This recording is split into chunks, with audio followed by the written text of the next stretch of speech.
Shalom, selamat pagi Bapak Ibu Saudara semua yang dikasihi Tuhan. Puji nama Tuhan kalau pagi hari ini kita masih diberi kesempatan oleh Tuhan untuk beribadah melalui live streaming. Kita akan naikkan rasa syukur kita kepada Tuhan sebelum kita akan memulai ibadah kita pada pagi hari ini. Mari kita bersama-sama bersaat teduh untuk kita merasakan kehadiran Tuhan sebelum ibadah ini kita akan mulai. Bapa yang baik, Bapa yang kami kenal dalam nama Tuhan Yesus Kristus, kami mengucap syukur Tuhan atas pertolongan dan pemeliharaan-Mu hingga sampai detik ini. Kalau kami boleh ada sebagaimana yang kami ada, semua karena kemurahan-Mu. Kami mengucap syukur Tuhan kalau pagi ini kami akan memulai ibadah kami lewat live streaming.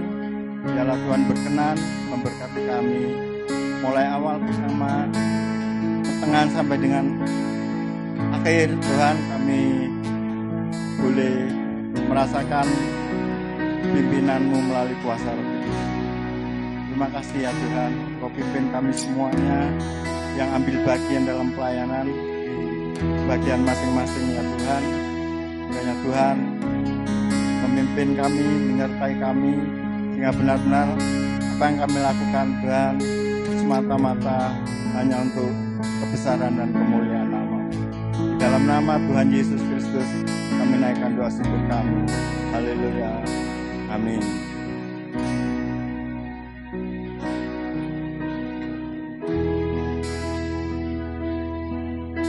Engkau Tuhan yang setia,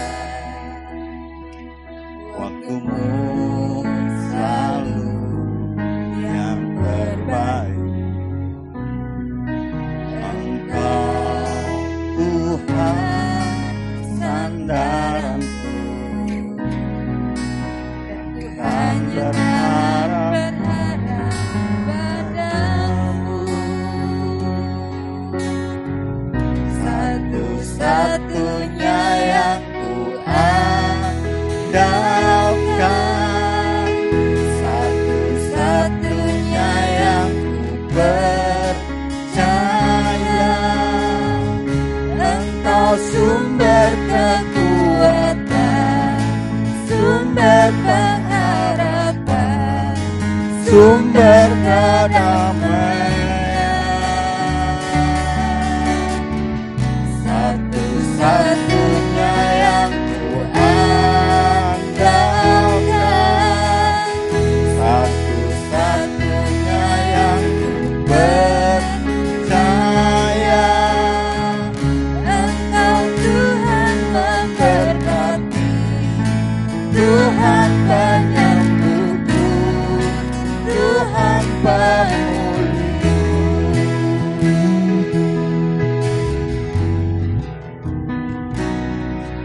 Engkau Tuhan yang setia, waktu-Mu selalu yang terbaik. Engkau Tuhan sandaranku, dan Tuhan akan berharap padamu. Satu-satunya yang ku andalkan, satu-satunya yang ku percaya. Engkau sumber kekuatan, sumber pengharapan, sumber kedamaian. Satu-satunya yang ku andalkan, satu-satunya yang ku percaya. Engkau Tuhan memberkati, Tuhan penyembuhku, Tuhan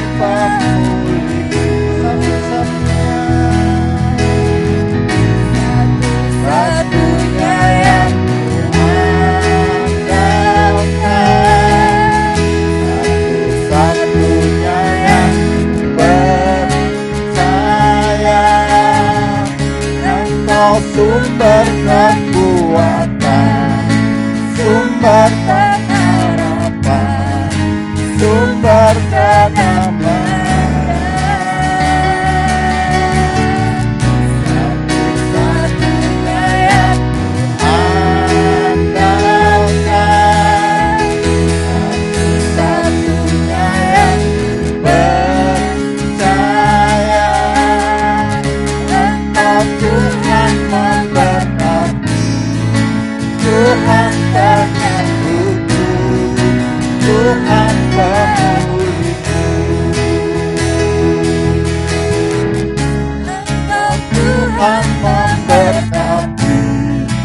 Tuhan penyembuhku, Tuhan pemulihku.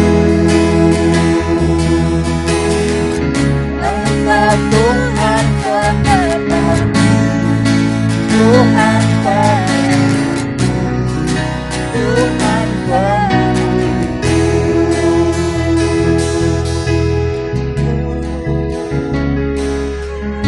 Haleluya. Engkaulah satu-satunya yang kami andalkan, Tuhan.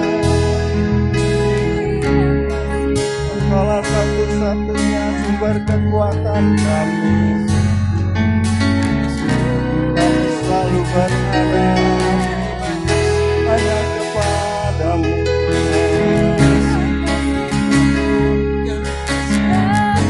Salah Tuhan penolong.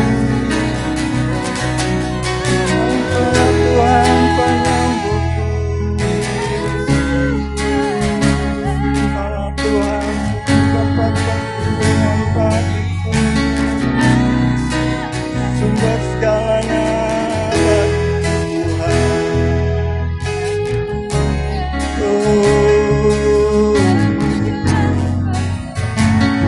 Kami sembah Kau Tuhan, lebih dari segalanya.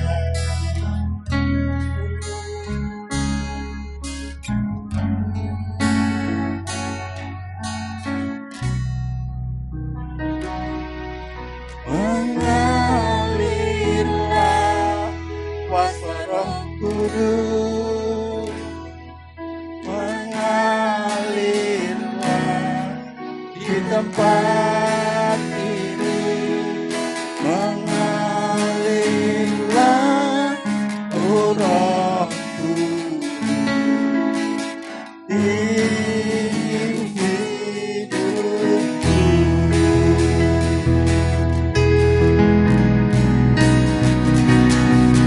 Mengalirlah kuasa Roh Kudus, mengalirlah di tempat ini, mengalirlah Rohku di hidupku. Mengalirlah kuasa Roh Kudus, mengalirlah di tempat ini, mengalirlah Rohku di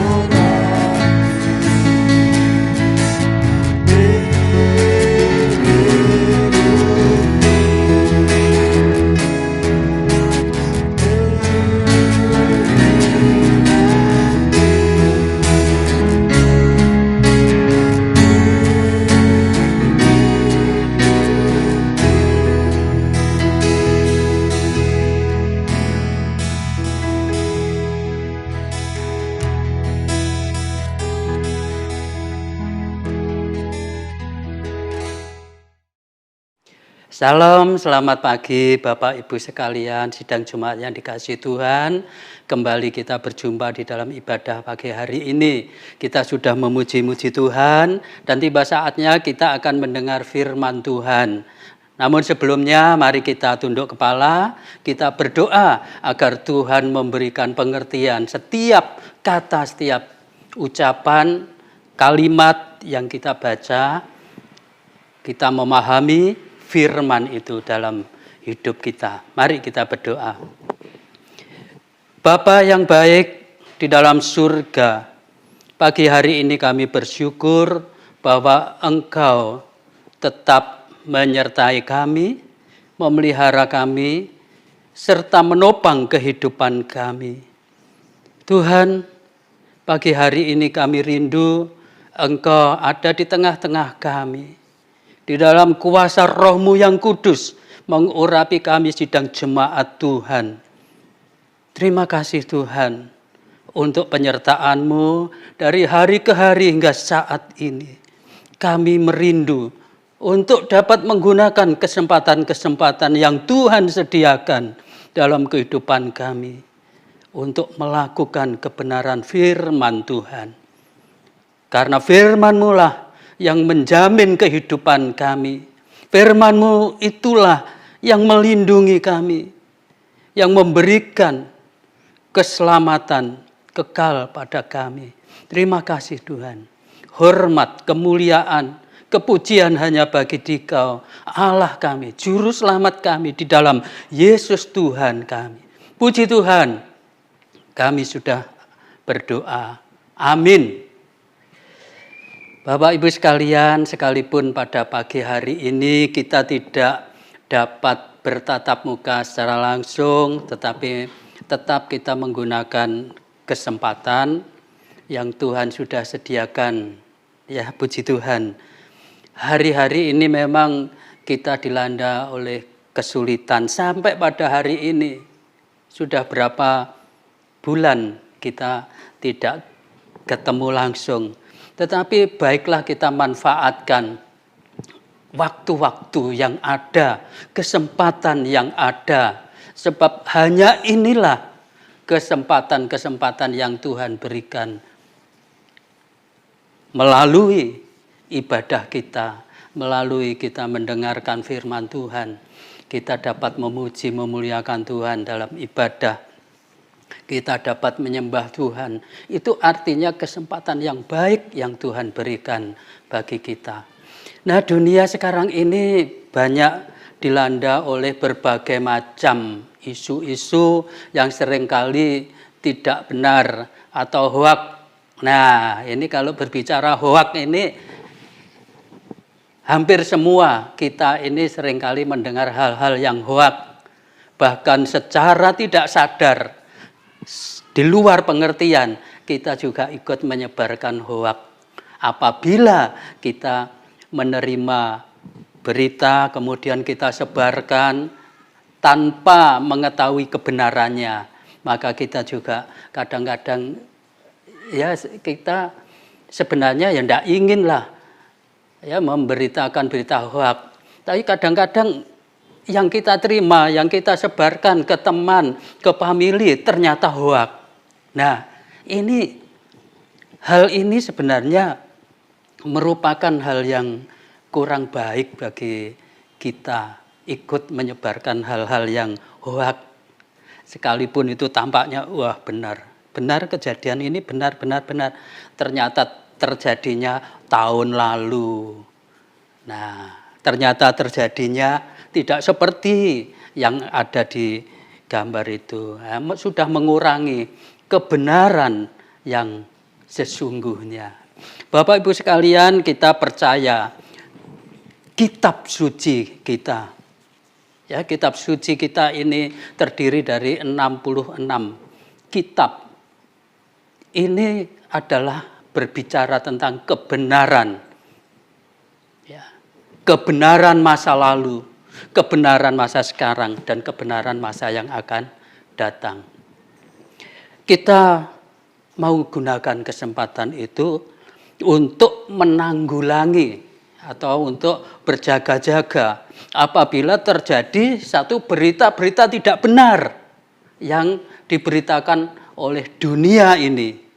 Ya tentunya orang-orang dunia yang ada di sekitar kita hari-hari ini seringkali memelesetkan, memelintir kata-kata firman yang tertulis dalam kitab.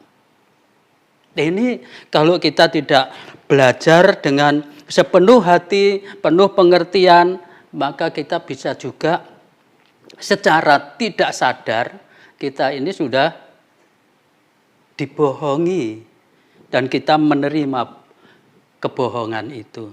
Nah, mari kita membaca di dalam Matius. Nah, Matius ini Injil yang pertama, ada Matius, ada Markus, ada Lukas, ada Yohanes. 4 Injil ditulis oleh 4 penulis yang semuanya dipimpin oleh kuasa Roh untuk menulis, untuk dapat dipahami tentang pribadi Kristus. Kita mengambil dari kitab Matius. Matius ini berbicara tentang Yesus itu sebagai raja. Dan memang Yesus keturunan Daud. Tapi lebih dari itu dia adalah raja damai, raja surga. Ya, raja yang diurapi. Nah, ini penting ke kita untuk mempelajari, untuk memahami ini. Kita membaca dari Matius pasal 26. Matius pasal 26, kita membaca ayat 1 sampai 5. Demikian firman Tuhan. Setelah Yesus selesai dengan segala pengajarannya itu, berkatalah ia kepada murid-muridnya, "Kamu tahu bahwa 2 hari lagi akan dirayakan Paskah. Maka anak manusia akan diserahkan untuk disalibkan. Pada waktu itu berkumpullah imam-imam, kepala, dan tua-tua bangsa Yahudi di istana imam besar yang bernama Kayafas. Dan mereka merundingkan suatu rencana untuk menangkap Yesus dengan tipu muslihat dan untuk membunuh dia. Tetapi mereka berkata, jangan pada waktu perayaan, supaya jangan timbul keributan di antara rakyat. Nah, ini tulisan dari Matius tentang pengajaran Yesus yang diakhiri dengan pemberitaan keempat tentang penderitaan yang akan dialami oleh Yesus. Nah, jadi ternyata Yesus itu memberitakan penderitaannya yang akan menderita disalib, dicemooh, dianiaya, disiksa dan sebagainya. Itu diberitakan pertama, kedua, ketiga, 4. Di sini yang keempat dikatakan pemberitaan tentang penderitaannya.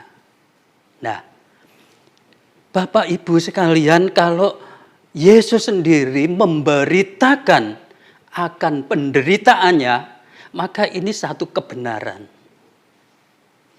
Kebenaran, karena bukan orang lain yang memberitakan. Yesus memberitakan penderitaannya, bahwa dia akan diserahkan kepada tua-tua, imam-imam kepala untuk dibunuh. Nah, coba betapa kuatnya kebenaran ini. Karena ditulis di Markus ada, di Lukas ada, di Yohanes ada. Ditulis 4 penulis. Dan Yesus sendiri memberitakan ini berkali-kali, memberitakan penderitaannya yang akan dialami. Jadi ini kesungguhan, ini kebenaran yang tidak bisa disangkal. Karena mereka ini bukan orang lain. Yang menulis ini murid-murid Yesus sendiri, para rasul, dan juga yang menjadi saksi ini juga orang-orang yang terkenal. Imam-imam, sekalipun dia merencanakan membunuh, merencanakan untuk melenyapkan Yesus, membinasakan, ya. Tua-tua, juga imam besar Kayafas, mereka sebenarnya menjadi saksi karena mereka pelaku. Nah, pelaku untuk membunuh Yesus dengan perencanaan yang matang. Dan di sini kan ada ayat 3 dikatakan, pada waktu itu berkumpullah imam-imam, kepala dan tua-tua bangsa Yahudi di istana imam besar yang bernama Kayafas. Artinya apa? Artinya mereka ini sekalipun melakukan pembunuhan, tapi dia saksi mata. Nah, bagaimana kebenaran Yesus mengalami penderitaan? Ini juga dikatakan bahwa ayat 4 mengatakan, dan mereka merundingkan suatu rencana untuk menangkap Yesus dengan tipu muslihat dan untuk membunuh dia. Artinya, bagaimanapun yang dilakukan itu menjadi satu kejadian yang benar-benar terjadi. Benar-benar terjadi. Ini bukan hal yang hoak. Dunia mengatakan, Yesus itu tidak disalib. Yesus itu tidak mati. Mereka berkatakan zaman sekarang, dia bukan saksi. Ini saksi. Ada imam-imam, ada tua-tua, ya, ada imam besarnya, ada murid-murid Yesus. Nah, kejadian semacam ini kejadian yang sungguh tidak terbantahkan. Sekarang makin gelapnya dunia karena dipenuhi oleh berita-berita yang bohong, maka kita harus hati-hati untuk menyaring firman kebenaran ini. Kita harus kembali kepada kitab suci. Karena kitab suci ini tidak bisa diambil kata atau sepatah kata, sebagian, sekalipun itu satu kitab, tidak bisa. Kita menerima kitab ini 66 kitab yang ada di dalamnya. Artinya bahwa di sana ini menjadi sumber yang menyatakan kebenaran itu. Kebenaran yang sejati.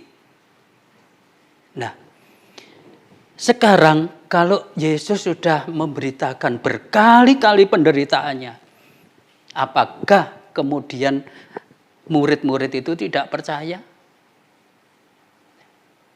Dia percaya. Dia ketakutan. Murid-murid seperti Petrus yang waktu itu merasa kuat, dia mengatakan, Tuhan jangan sampai itu terjadi. Tetapi Tuhan mengatakan kepada Petrus, hai iblis, kamu ke belakang. Petrus tidak setuju kalau Yesus itu harus menderita sengsara. Nah, pengajaran-pengajaran yang ada sekarang ini, ada yang tidak mengakui bahwa Yesus itu mati, disalib. Tapi bagaimana mungkin kalau Yesus tidak disalib, tapi ada Yesus dibangkitkan, Yesus mengalami kebangkitan. Kalau itu pun tidak terjadi, bagaimana mungkin Allah itu menjadi pembohong, menjadi penipu umatnya. Karena Allah berjanji menyelamatkan. Karena demikianlah kasih Allah kepada umatnya, supaya mereka yang percaya itu memperoleh keselamatan. Kemudian ketika keselamatan itu dinyatakan, kemudian tidak dibenarkan atau tidak diakui, Yesus tidak mati disalib loh. Mari kita membaca lebih jauh apa yang terjadi ketika penyaliban Yesus. Karena ketika penyaliban Yesus itu memang terjadi juga tipu muslihat. Tipu muslihat untuk membungkam orang-orang yang menyaksikan kebenaran dari kebangkitan Yesus. Yesus bangkit, tapi orang tidak berani mengatakan kebangkitan Yesus. Karena sebagian para serdadu itu diupah untuk menangkap mereka-mereka yang mengatakan Yesus bangkit. Nah, ini dunia masa kini juga demikian. Tipu daya ini dijual belikan. Ya. Jadi berita-berita hoak ini bukan berarti berita yang sia-sia bagi mereka. Mereka mendapatkan upah dari memberitakan hoak ini, menjual berita yang kosong. Tapi apakah kita mau menerima hal ini? Ya, berita-berita kosong. Tidak, saudara-saudara, kita tidak begitu. Karena inilah satu-satunya pengharapan kita adalah kematian Kristus. Kematian Yesus di atas kayu salib. Ini pengharapan kita untuk memperoleh keselamatan. Tanpa kematian Kristus tidak ada keselamatan. Mengapa? Karena manusia tidak dapat menolong dirinya sendiri. Tidak ada satu manusia pun bisa menolong dirinya sendiri.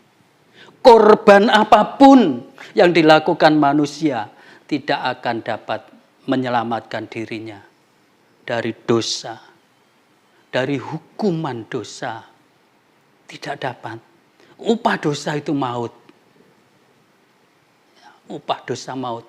Tetapi kalau kita bisa memenangkan maut, itu adalah anugerah Kristus. Karena Kristus, Yesus Kristus itu sudah memenangkan maut. Bagaimana membuktikan kemenangan terhadap maut kalau dia tidak mengalami kematian dan bangkit? Bapak, Ibu, Saudara sekalian, ini satu kenyataan. Kita berbicara kematian, kita berbicara kehidupan. Bagaimana bisa berbicara tanpa melihat kenyataan, tanpa mendengar kenyataan yang sesungguhnya? Tidak mungkin. Bagaimana kita percaya kepada Allah yang berkuasa langit dan bumi, yang menghidupkan orang mati, kalau tidak pernah terjadi peristiwa kebangkitan, tidak pernah terjadi kemenangan atas maut. Nah, ini Yesus Kristus, ini merupakan bukti bahwa maut itu sudah dikalahkan. Merupakan bukti juga bahwa kita ini memperoleh keselamatan oleh kurbannya. Sebab ada ayat mengatakan, tidak ada keselamatan tanpa pencurahan darah. Tanpa menumpahkan darah, pencurahan darah, itu tidak ada keselamatan, tidak ada pengampunan dosa. Darahnya siapa yang mau dipersembahkan kepada Allah? Nah, ini perlu kita perhatikan. Kita terima kenyataan dari kemurahan Allah di dalam Yesus Kristus.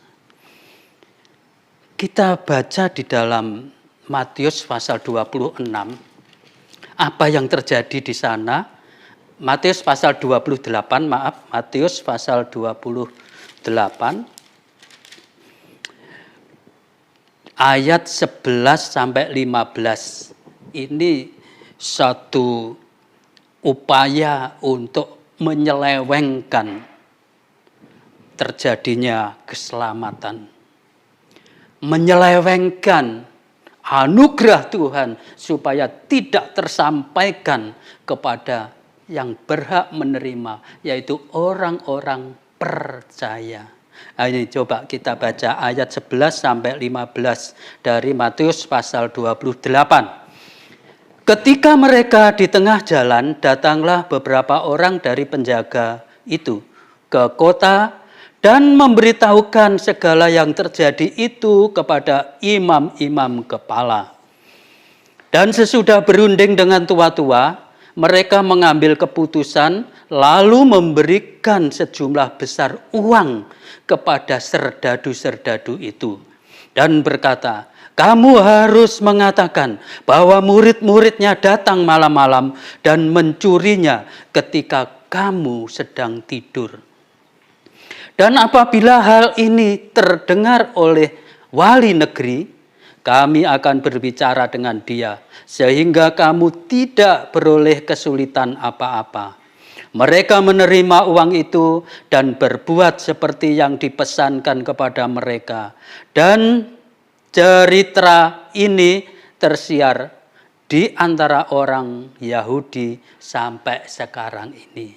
Nah, inilah mengapa berita keselamatan yang dikerjakan oleh Yesus Kristus di atas kayu salib dan kemenangannya atas maut ini tidak tersampaikan kepada orang-orang Yahudi sebagian karena ada orang-orang yang mau diupah, disuap untuk memberitakan kebohongan.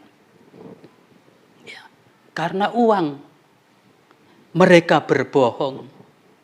Karena uang mereka mengorbankan banyak orang untuk menerima keselamatan. Nah, ini mengerikan. Apakah ini terjadi pada masa lalu saja? Tidak, hari-hari ini. Orang-orang yang model serdadu-serdadu bayaran ini, serdadu-serdadu yang memberitakan berita-berita bohong untuk mendapatkan uang, ini masih ada sampai sekarang ini. Siapa serdadu itu? Serdadu itu sebenarnya orang yang harus melindungi.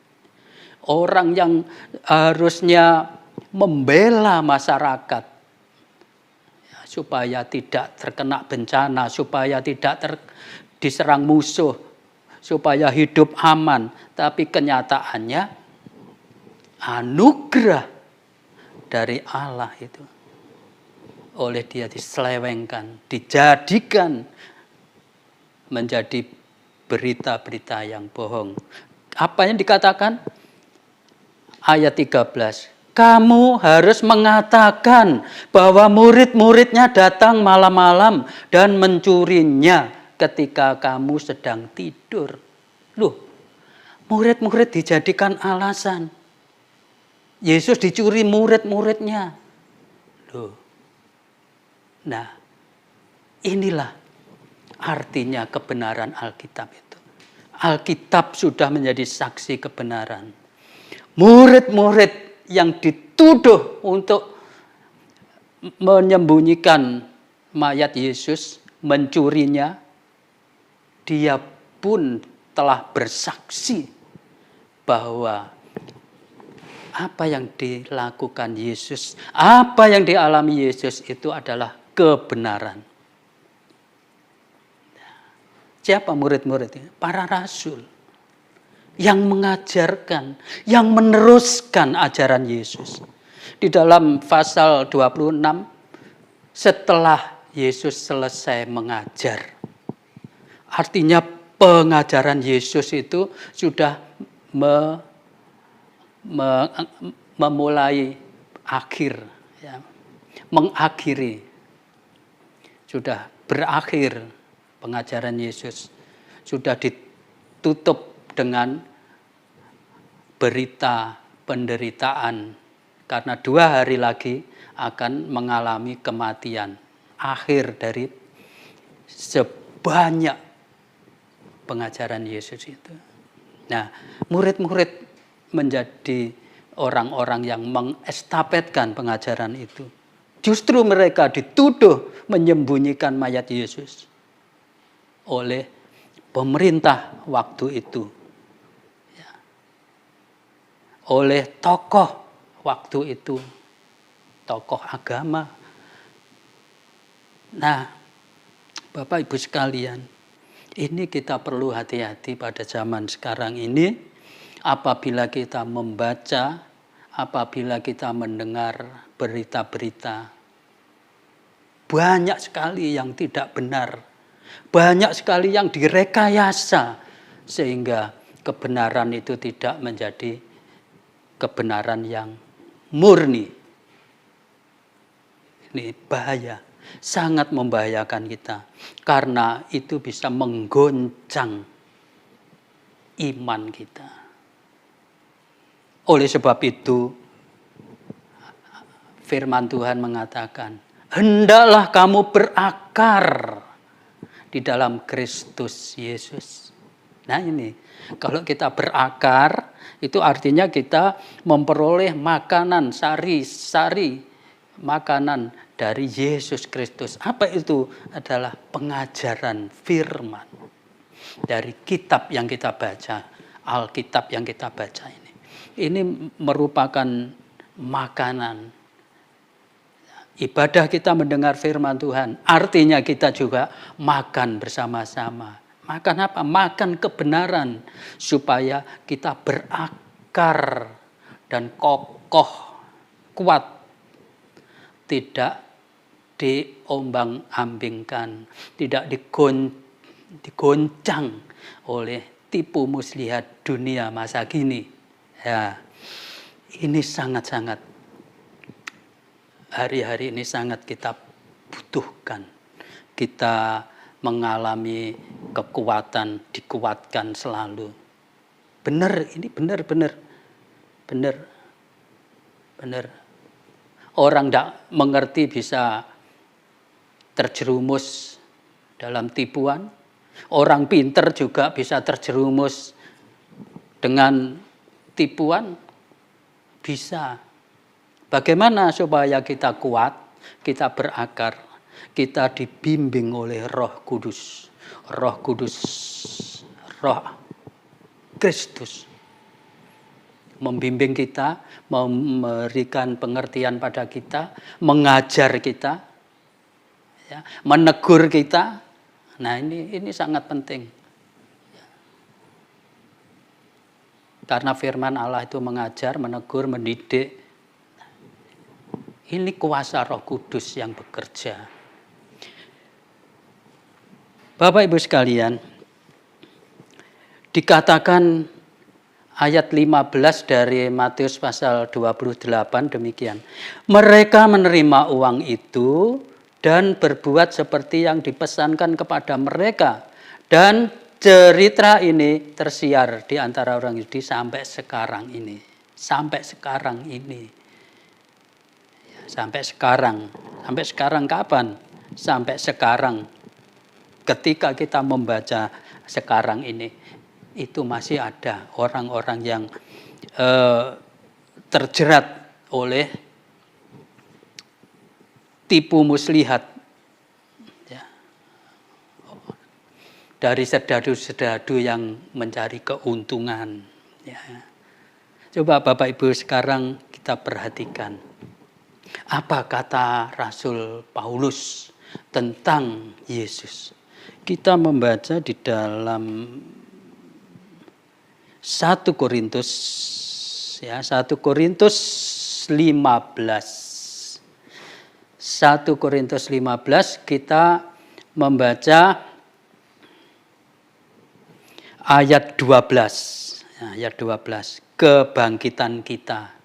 Ada kebangkitan Yesus, nanti ada juga kebangkitan kita. Artinya kita juga mengalami kematian dan juga akan mengalami kebangkitan. Mari kita baca dari 1 Korintus 15, kita membaca mulai ayat 12 sampai 15. Jadi, bila mana kami beritakan bahwa Kristus dibangkitkan dari antara orang mati, bagaimana mungkin ada di antara kamu yang mengatakan bahwa tidak ada kebangkitan orang mati? Kalau tidak ada kebangkitan orang mati, maka Kristus juga tidak dibangkitkan. Tetapi andai kata Kristus tidak dibangkitkan, maka sia-sialah pemberitaan kami dan sia-sialah juga kepercayaan kamu. Lebih daripada itu, kami ternyata berdusta terhadap Allah. Karena tentang Dia kami katakan bahwa Ia telah membangkitkan Kristus, padahal Ia tidak membangkitkannya. Kalau andai kata benar bahwa orang mati tidak dibangkitkan, ya, saya ulang, kalau andai kata benar bahwa orang mati tidak dibangkitkan, nah, jadi kalau orang mati tidak dibangkitkan, maka kita menjadi pendusta memberitakan kebangkitan. Saya menjadi pendusta karena berbicara kebangkitan ternyata tidak ada kebangkitan. Juga saya bisa mengatakan bahwa Allah itu dusta karena tidak ada kebangkitan. Tapi di sini Kristus sudah terbukti bangkit. Kristus sudah terbukti bangkit, malah disaksikan. Ia menampakkan diri lebih dari 500 saudara sekaligus. Ini banyak lebih menyaksikan. Menyaksikan Kristus dalam kebangkitannya. Bapak Ibu Saudara sekalian, kalau kita perhatikan ini, ada kematian, ada kebangkitan, maka ada satu hal yang penting. Apa yang kita harapkan? Nah, ini sangat-sangat penting untuk kita pada hari-hari ini. Apa yang kita harapkan? Ya. Ada kematian, ada kebangkitan. Pastilah yang kita harapkan adalah kebangkitan. Tapi untuk mencapai kebangkitan apa? Tidak ada kematian. Ya pasti. Tentu satu kali kita akan mengalami mati. Kitab Ibrani mengatakan, satu kali kita akan mengalami mati. Tapi kita akan dibangkitkan bersama Kristus yang sudah bangkit lebih dahulu. Kita dibangkitkan oleh Kristus yang bangkit lebih dahulu. Nah, kalau kita dibangkitkan bersama Kristus, maka pengharapan kita juga pengharapan akan kebangkitan itu bersama-sama dengan Kristus. Nah, dikatakan apa? Ayat 16 kita membaca, ayat 16 dari 1 Korintus 15 demikian. Sebab jika benar orang mati tidak dibangkitkan, maka Kristus juga tidak dibangkitkan. Dan jika Kristus tidak dibangkitkan, maka sia-sialah kepercayaan kamu dan kamu masih hidup dalam dosamu. Demikianlah binasa juga orang-orang yang mati dalam Kristus. Nah, ngeri sekali nih. Kalau Kristus tidak dibangkitkan, ya kita tidak punya pengharapan mengalami kebangkitan. Kalau Kristus tidak dibangkitkan, berarti Kristus itu tidak dapat mengalahkan maut. Kalau Kristus tidak dapat mengalahkan maut, berarti kita adalah orang-orang binasa bersama Kristus. Tapi, puji Tuhan, Kristus, Yesus Kristus itu sudah bangkit. Artinya bahwa Yesus sudah menang atas maut, dan kita yang berpengharapan di dalam Dia, kita juga memperoleh kebangkitan seperti Kristus telah bangkit. Nah, betapa ruginya kalau kita tidak meyakini bahwa Kristus itu mati. Yesus mati disalib, Kristus mati. Begitu rupa. Disalib, dianiaya, sampai mati. Bagaimana kalau kita tidak mempercayai hal ini? Kalau kita tidak percaya hal ini, apakah kita kemudian percaya kalau Yesus itu bangkit? Nah, ini kita renungkan. Kalau Yesus bangkit, tentu Yesus itu mengalami kematian. Karena Yesus di dalam Injil Lukas, Yesus itu diberitakan anak manusia. Anak manusia, manusia berdaging, berdarah, bisa menderita, bisa sakit, bisa sedih seperti kita. Jadi Yesus menderita. Yesus juga mengalami kesedihan, bisa seperti kita. Nah, kalau Yesus itu manusia, bisa mati, maka Allah juga membangkitkan dia, membangkitkan Yesus. Allah mengizinkan Yesus mati dengan penderitaan yang luar biasa. Tapi Allah juga berkuasa membangkitkan. Apa tujuannya? Yesus mati dan bangkit. Tujuannya adalah menyelamatkan kehidupan kita. Karena tubuhnya ini menjadi satu korban yang berkenan kepada Allah. Tidak ada korban yang berkenan di hadapan Allah. Korban apapun, korban binatang, sebanyak apapun, korban manusia, selain korban manusia yang berasal dari Allah. Allah sendiri yang menyediakan. Mari kita membaca di dalam Ibrani. Ibrani di sana dijelaskan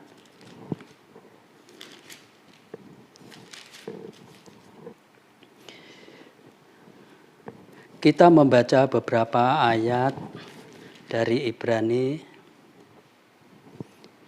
Ibrani pasal 2 ayat 1. Karena itu harus lebih teliti kita memperhatikan apa yang telah kita dengar. Supaya kita jangan hanyut terbawa arus. Hanyut dibawa arus. Sebab kalau firman yang dikatakan dengan perantaraan malaikat-malaikat tetap berlaku, dan setiap pelanggaran dan ketidaktaatan mendapat balasan setimpal. Bagaimanakah kita dapat luput jikalau kita menyia-nyiakan kesempatan yang besar itu, yang mula-mula diberitakan oleh Tuhan dan oleh mereka yang telah mendengarnya kepada kita dengan cara yang dapat dipercayai. Sedangkan Allah meneguhkan kesaksian mereka oleh tanda-tanda dan mujizat-mujizat dan oleh berbagai-bagai penyataan kekuasaan dan karunia Roh Kudus yang dibagikannya menurut kehendaknya. Ini mengenai keselamatan yang besar. Mengapa kita harus meragukan keselamatan yang besar yang Tuhan anugerahkan kepada kita oleh berbagai cara, dan pada klimaknya adalah korban Yesus. Yesus menjadi korban keselamatan. Korban keselamatan.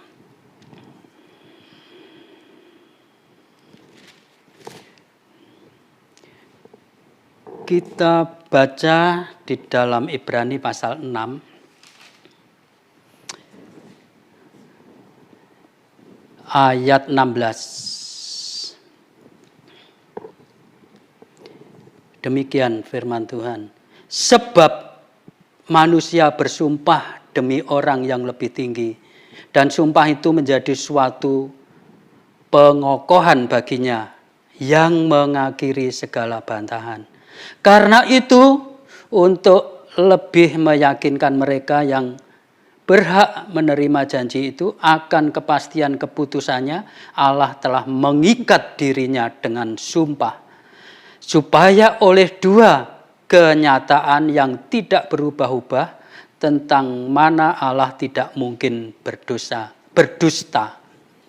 Saya ulangi, supaya oleh dua kenyataan yang tidak berubah-ubah tentang mana Allah tidak mungkin berdusta, kita yang mencari pelindungan beroleh dorongan yang kuat untuk menjangkau pengharapan yang terletak di depan kita.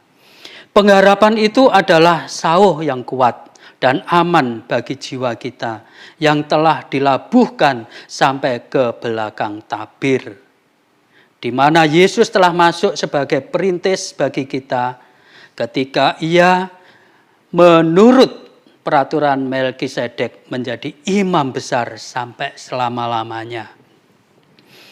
Ini tulisan Rasul Paulus yang menyatakan bahwa Allah itu bersumpah dan mengikat dirinya dengan sumpah itu. Untuk apa? Untuk memberikan keselamatan kepada kita, manusia.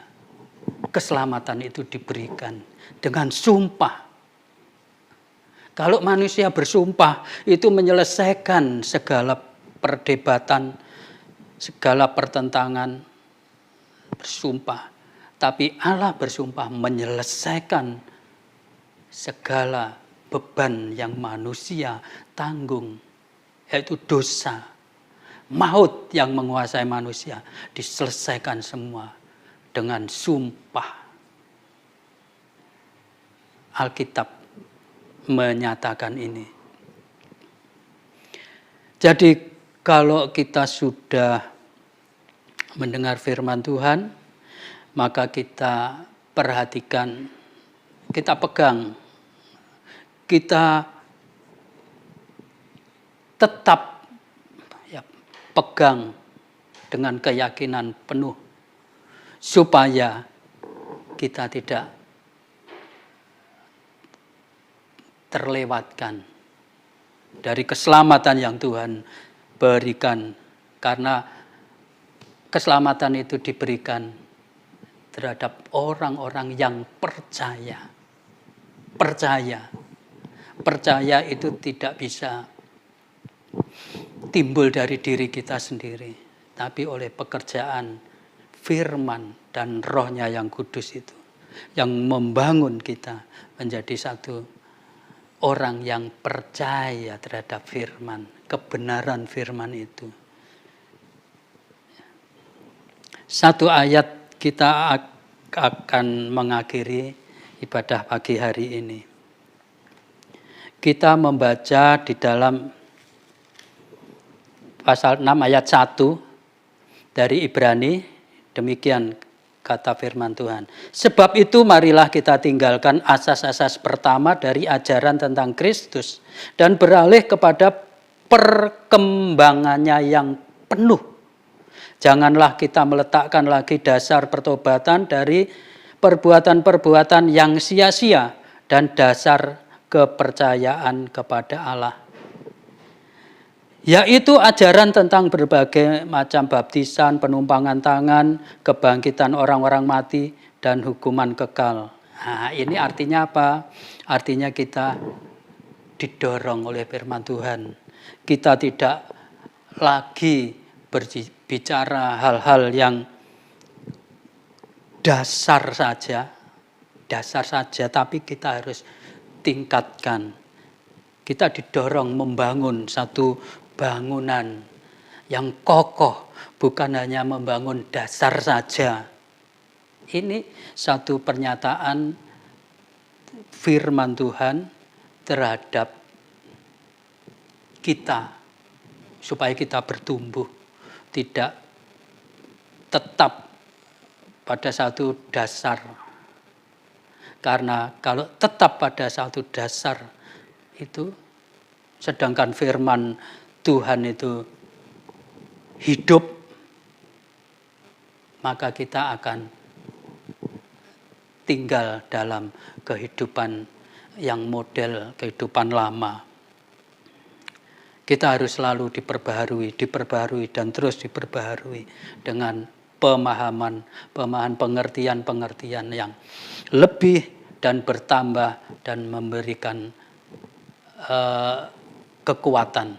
Iman memberikan pengharapan yang lebih dekat, karena pengharapan kita seperti sauh yang ada di belakang tirai dalam ruang maha suci. Nah, sauh kita ke sana, ruang yang paling kudus. Nah, di sana itu pengharapan kita, itu perjalanan kita, itu sasaran kita. Alkitab mengatakan di dalam 1 Korintus tadi bahwa kalau kita berharap akan hal-hal yang ada di dunia ini, maka itu kerugian besar bagi kita. Karena pengharapan kita tidak terletak yang ada di dunia ini saja, tapi pengharapan kita ada di balik tirai. Itu ruangan maha kudus, ruangan suci di mana Allah berhadirat. Amin. Kiranya Tuhan memberkati kita dengan pengertian supaya kita memahami dan iman kita bertumbuh. Amin. Mari kita tunduk kepala, kita akhiri pertemuan kita pada pagi hari ini. Bapa, kami bersyukur pada siang hari ini karena Engkau telah memberikan pengertian kepada kami. Engkau memberikan hati kami lemah lembut. Engkau mengubah pikiran kami untuk dapat dengan rendah hati mengerti kebenaran firman Tuhan.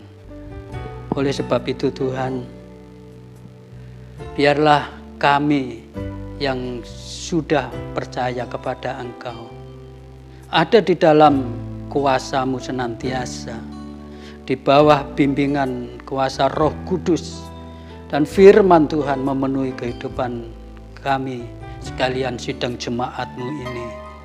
Dimanapun kami berada, apapun yang kami kerjakan untuk memperjuangkan hidup kami di muka bumi ini, semuanya mendapatkan pertolongan, kemudahan dari Tuhan Yesus Kristus. Dan kami percaya bahwa Tuhan sendiri yang menopang kehidupan kami, yang menyediakan segala sesuatu yang kami butuhkan, baik makanan, minuman, pakaian, kebahagiaan, apapun yang kami rindukan, Tuhan sediakan. Demikian kami juga berdoa untuk bangsa dan negara kami, Indonesia ini. Engkau jauhkan dari berbagai macam keburukan ataupun wabah yang melanda ini, ataupun gangguan perekonomian. Tuhan tolong kami semua, bangsa Indonesia yang tercinta ini, lepas dari segala kesukaran, dari segala kesedihan yang menimpa masyarakat, baik di kota, di pedesaan. Demikian pula kami juga berdoa untuk gereja Tuhan di seluruh penjuru dunia ini tetap ada di dalam kasih, lindungan Tuhan hari ini, esok, dan seterusnya.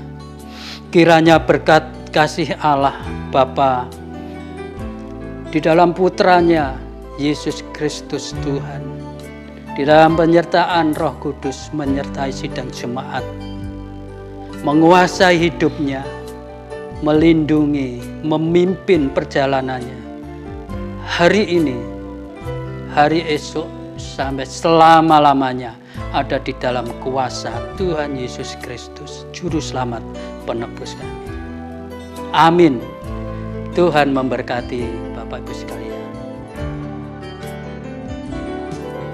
Anda telah mengikuti ibadah raya online GBT Shalom Nongko Jajar, Pasuruan.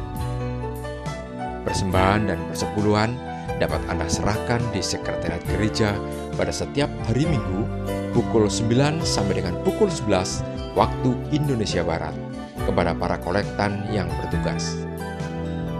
Kiranya ibadah raya online ini membawa berkat bagi Bapak Ibu semua. Sampai bertemu di ibadah online minggu depan.